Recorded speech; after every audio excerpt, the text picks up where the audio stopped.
This is the Morse code reader that I've built that might be of use both in the BWO and for the Morse code demonstration at the Tate Gallery.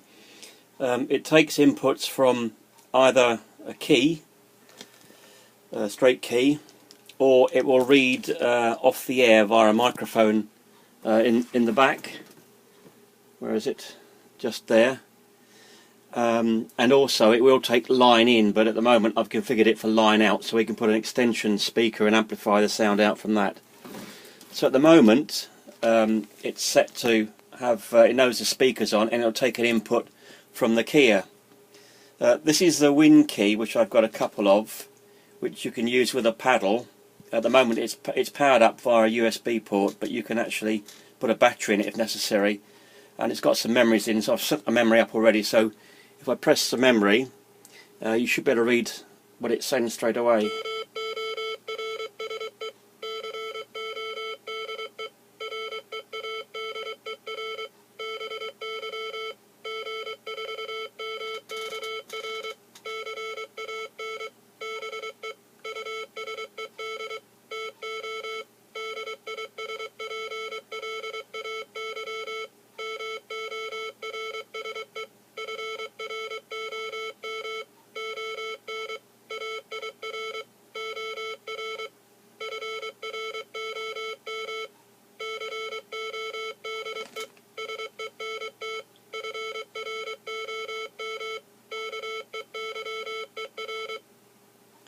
You can see it's pretty much 100% from that source.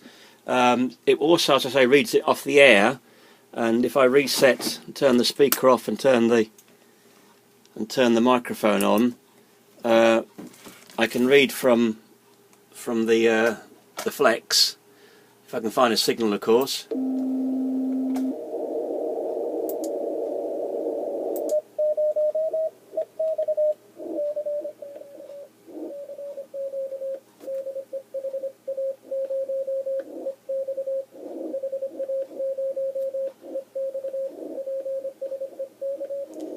That wasn't very good, that, but you have to tune it in, which I hadn't done. Before I boxed it up, it was about 100% reading it as well off the air, but you can actually tune it at the back to get on the signal properly. At the moment it's slightly more sensitive than it needs to be since it's gone in the box, but I think it's just a question of gain, and I can change that.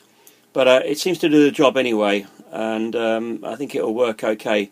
Once I've just slightly adjusted the input from the microphone, you can see it's picking up noise at the moment, which it really shouldn't do, so I think the gain's slightly too high. I think the enclosure's changed the acoustic properties a little bit of the microphone. But anyway, I think it'll do the trick for the demo anyway.